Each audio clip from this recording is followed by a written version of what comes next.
Okay, today's panel discussion is about fundamentals of a great mobile startup, ranging from you've got a back of a napkin idea about how to, a company you want to build, an app you want to build, what next? Do you just build the app and put it out there? What are the things you have to think about? And so at this point, I'd like to extend the floor to our esteemed guest from Womble Carlyle. And you want me to put up your slides at this point? Yep. Yeah, go ahead. Do you have the clicker or? Uh-oh, I have no clicker. But you can stand you there can and- nod, and I will be Tell you the what, I'll designated. wander over on I occasion. can be the designated clicker. You good? Yeah, I'm good. Okay. I'm good. I'll be Good. Yeah, no, it's good. I think we're good. Well, folks, I'm Sanjay Berry. I recognize a lot of you in the audience here. I'm with Womble Carlyle. I'm a technology transactions attorney. I do predominantly commercialization agreements for technology companies ranging from really in the mid-market to emerging company space. Do a lot of work with venture capital-backed companies, angel-backed companies, and we're excited to be here. Love the crowd and love to see so many new faces too. My colleague is Dean Rutley, who's a corporate and securities attorney. I'll let Dean give a little bit of his background. I'm actually thought I was here to sing and try out for Glee. You can start your interpretive dance at any time, Dean. Where's John Stamos? No, I've been doing this 25 years. I'm old enough to have lived through and been part of the first tech bubble of 1995 through 2000, and did a boatload of venture capital deals at the time and any formations. My practice is primarily representing startup technology companies through mid-market, both with M&A, sale of the companies and purchasing of companies, and also venture capital financing. Okay. Well, I'd love to just get an understanding of who's in the crowd here. How many folks would characterize the business that you work with as a startup right now? Okay, quite a few. Okay, how many folks are thinking of venturing out on your own and actually doing a startup? Cool. So quite a number of folks. That's great. Well, we're going to cover. We're in the right place. Yeah, it looks like we are in the right place. That's good. That's good. I think the Glee tryouts are next door. But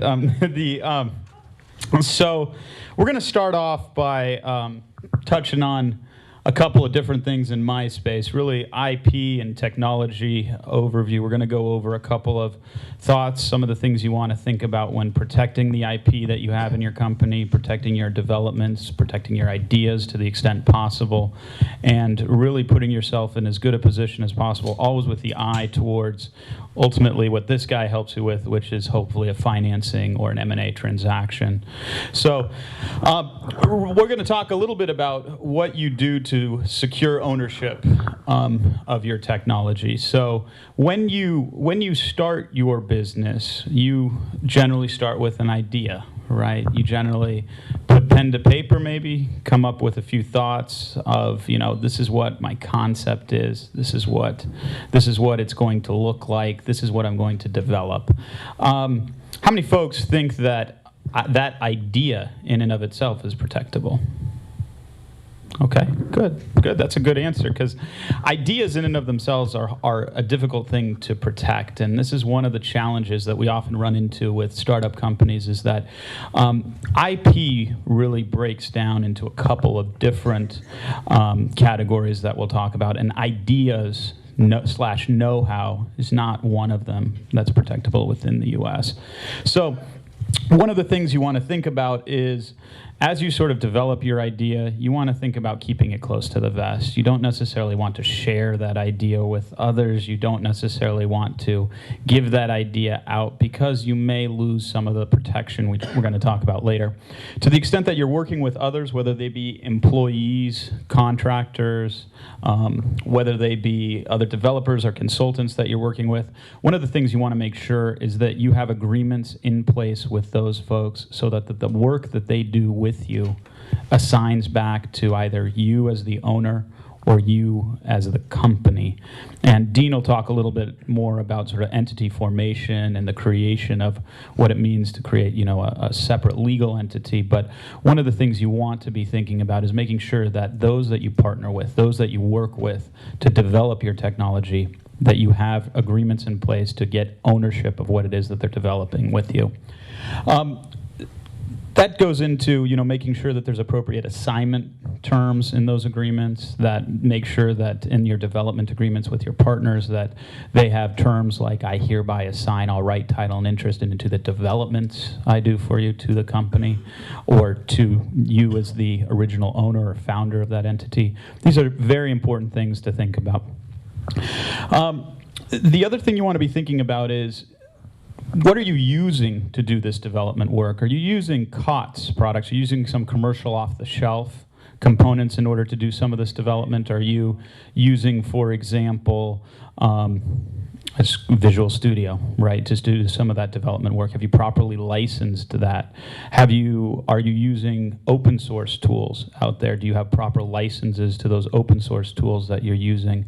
Are you using, for instance, software development kits, whether they be, well, how many folks in here develop for the Apple platform? Okay, so a lot of iOS developers. How many folks for Android? Quite a few Android folks. Anyone for Windows phone? Oh, we got a couple of nervous hands. So I must admit I'm a former Microsoft attorney, and I supported Windows Mobile sort of back in the day. So it does my heart good to at least see a few hands go up. Sanjay left, and it just went downhill after that. Hopefully I didn't blow out the speaker there, but. Yeah, absolutely. Bill, I'm sure, is crying himself to sleep every night. So really, these are just some of the things you want to be thinking about, is the tools that you're using to develop your product. You want to make sure that you're receiving appropriate licenses to them, that you're licensed to do what it is that you're doing with them. So let's dive into sort of IP 101.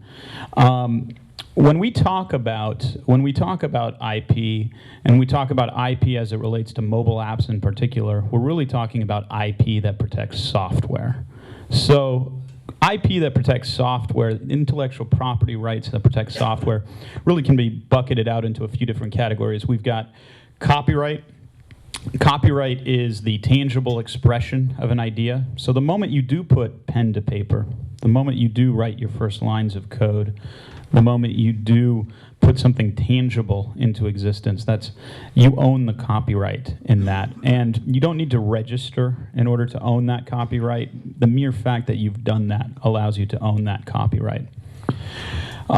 Trade secret. So I think as most of us in the audience here are aware, source code gets compiled into object code, and so for most applications out there where you're not exposing the source code to that application, you would have trade secret protection in that source code. What does that mean? It means trade secret protects anything that you keep confidential that has business value.